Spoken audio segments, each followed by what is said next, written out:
Good morning. I've already made one video this morning, but I've decided that I would not put it up because it was just too depressing.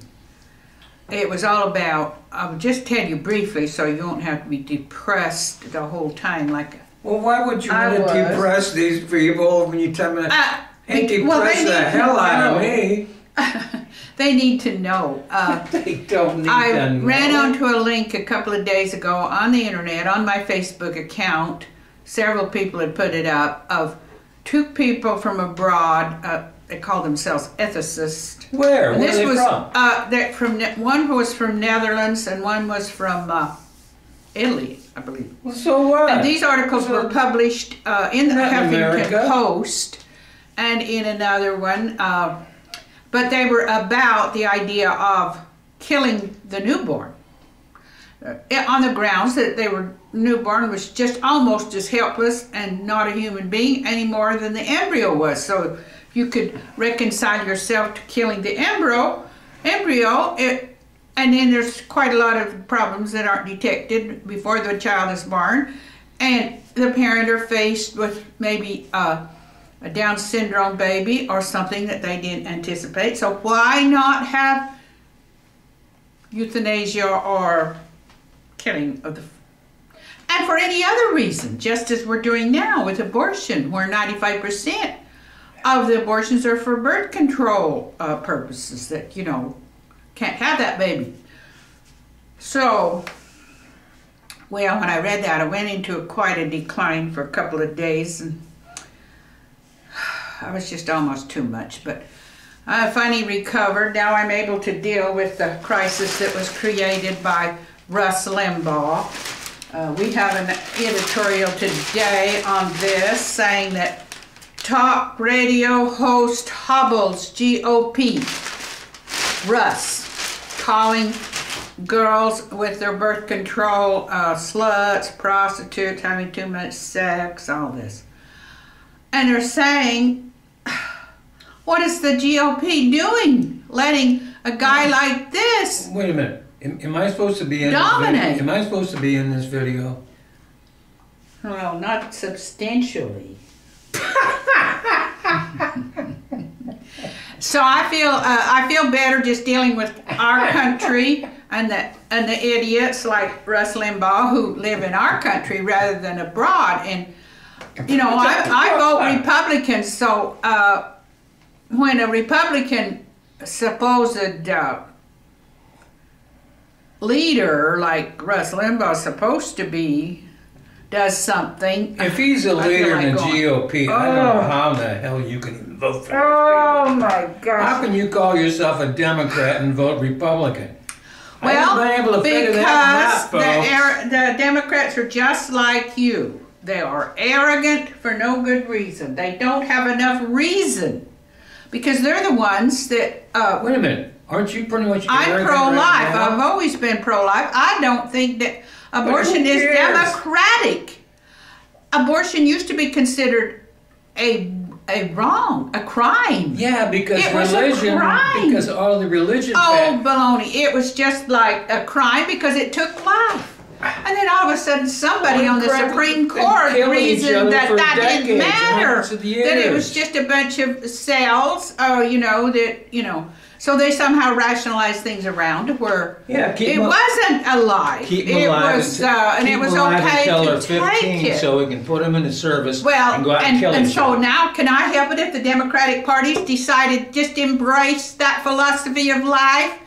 I don't think they're the Democrats. I think it was leadership, certain people within the party said yes, yes, yes, and women got a lot of attention for being pro-choice, and they came out with a bunch of nonsense about how we have the right to do what we want to do with our own bodies. What's wrong with that?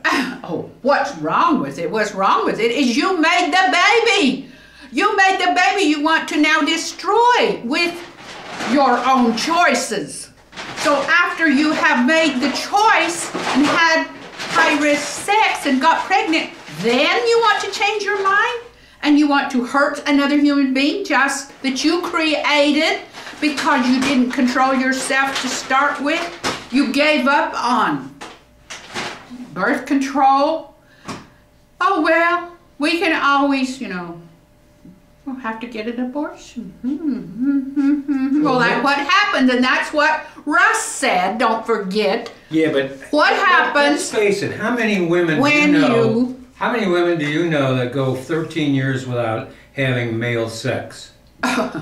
He can't get over that. He just can't get over it. He can't get over the fact that a person, if they didn't believe in abortion, they had bad health, they could not, absolutely not get pregnant at the wrong time, they would give up sex.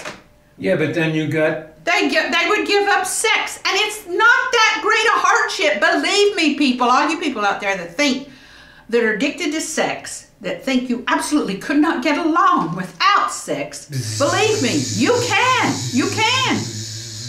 If something higher, something more compelling takes hold of your mind and you say, well, I can't have an abortion, so what am I going to do?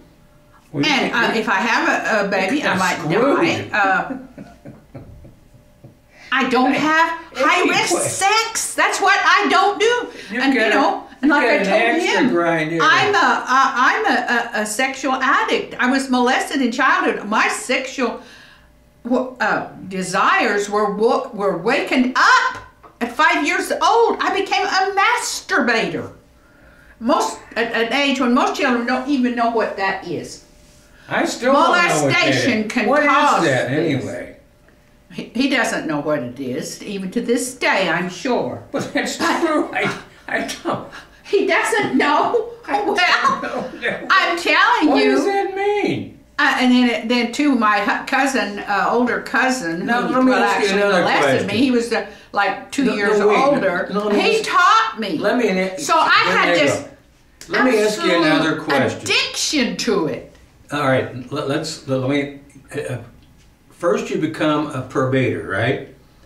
Then you become a bachelor of probators, and then you become a masturbator, right? And the next thing is a PhD in probator. Now, this is what makes me want to, you know. I have to put up with it, folks. The urge, but anyway. That's like George Carlin. I mean, I couldn't be more of a sexual addict than I was and am.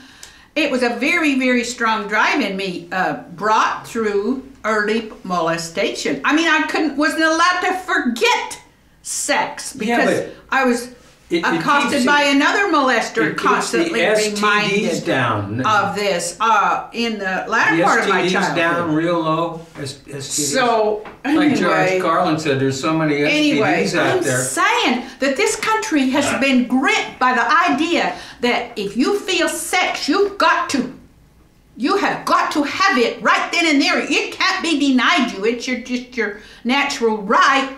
And, well, I grew up with that. I mean, there was people that had 14, 15 children. And I looked at that and I said, oh my, I can't have 15 children either. Well, for heaven's sakes, I'm going to have to tell that old guy, get the hell out of my bedroom if you're coming to impregnate me. Because I'm not going to have that many children. This is what I told my husband. And, you know, people were shocked around me at that time that I would actually tell my husband that he could not have sex. You're kidding. He could not have high-risk sex. Wait a minute. And I said, you could go down the road. I don't care what you do. My first wife told me that. She told me that on our wedding night. Well, I'm married now. We're not having sex. And went on to prove it. Funny. I think that's funny. That's hilarious, isn't it? But she was cruel. I wasn't like that. I don't even think that's cruel. I wasn't like that, believe me. But I'm just trying to say that sex, you have to control it. You can't let it control you. To the point that you're ready to commit a crime. It used to be a crime, and still is, even though the status in your mind changed. It is. Nobody else. A bad law made it legal. But it should still be a crime because it's taking human life. And it's possible to control that. And so, I was just so upset with the idea that someone would then come up with the, well, why not just be able to kill the kid after it's born too? What's the difference? I say, oh, there's no difference really. When you start killing the unborn, there's no difference. It's just a little gradation of the baby gets a little older and a little older, and if it's legal up to 9 months in this country, that means the baby's almost ready to be born, but it has to be killed in the womb before it can be born. But now he's proposing, well, that's silly. I mean, who said that? These guys. So what? You got 2 people in the whole world. So you're all pissed off at everything and me for what reason? I don't get it. For going down the dark road instead of the high road, taking the low road instead of the high road. Why do you always point at me when you say the low road? It's obvious that he's taking the low road. And he said, any road. But I'm on there I said, to women reveal. have the choice to do whatever they want to do with their bodies.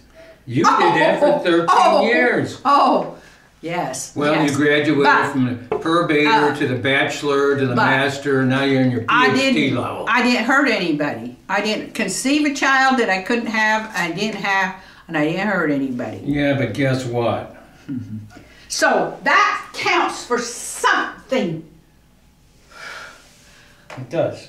And I'm just, and you know, I have him on my video so I can show you women how to handle a guy like him. This guy, you know, I'm not afraid of this guy. He can't really convince me of anything. Oh, yeah? I wish I could find a better guy.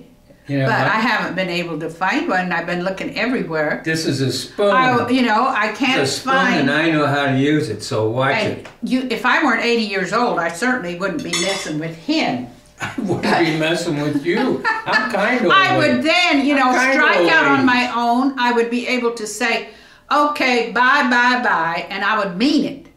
But now I'm too decrepit. I can't move out of here. I'm stuck in here till, you know, because I've been expected to die any day. At least, you know. Well, my sister died last year. My brother-in-law's dying right now. I mean, a good thought, you know. You know, we're dying, let's face it. And I'm, you know, I've got to get a walker, and I'm going around like this. Is that ain't nobody coming back. No, and him, he's probably going to die before I do. I don't know. You know, his diet is so bad that I don't know how he can stay alive.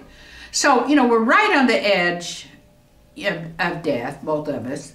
And so I still come down here. I just come down here to berate him, make his life miserable. And believe me, you know, without you, I don't know what I would do. I know. He's to the point where he even enjoys a little attention, even if it's negative, even if I say all kinds of insulting things to him, telling how much I don't respect him, and what a disappointment he must be to everybody that's ever known him, and how bad can it be? But well, you don't help me, okay? Don't help me, all right? But I refuse to let him ruin my day. I'm still going to enjoy life. I'm not even going to let those guys over in Netherlands or wherever they came from, the ethicists, ruin my video because they're just trying to get attention the only way they can. That's right. They found out in Netherlands that if they start talking about euthanasia, the old, the young, well, everybody, some people the whole world will just away. Carry on and say, do you see what they're saying over there in Netherlands? Who cares? And this is what Russ Limbaugh does. Things are too quiet. Russ Limbaugh doesn't live anywhere. He says something really obnoxious and everybody just, you know, because they can't leave celebrities alone. Russ has been for a long time. I'm more the up-and-coming GOP voice of women. Do you think I can get any attention? No. Russ gets it all. You know, once these guys get hold of fame, they just can't let go. They will just do anything to get headlines. Anything. Even if they have to, it's wrong, they'll do it. So I've had a very hard time. Women have a very hard time getting into the spotlight because men like Russ, they crowd them out. You've got to look like Ann Coulter to get any attention. Any. Ooh. And I'm 80 years old, for heaven's sake. How? You know, they say, oh, she's too decrepit. She's going to die pretty soon. They've been saying that for years. Well, she's going to die pretty soon, so why? Why? You have proved the rule about live long enough, be a pain in the ass to your children and everybody else around you. Oh, but not the big disappointment to him that you are. Oh, definitely. He was probably voted the most apt to succeed. And look at him now. I told him, I said, a skid row drunk is all you are. So, anyway, with that note, I'm going to leave you. An insult for him. And Russ, get off the stage, Russ. Get off the stage. Let somebody else have a chance. The guy makes $10 million a year being a horse's ass. What's the big deal? Oh, yeah, right.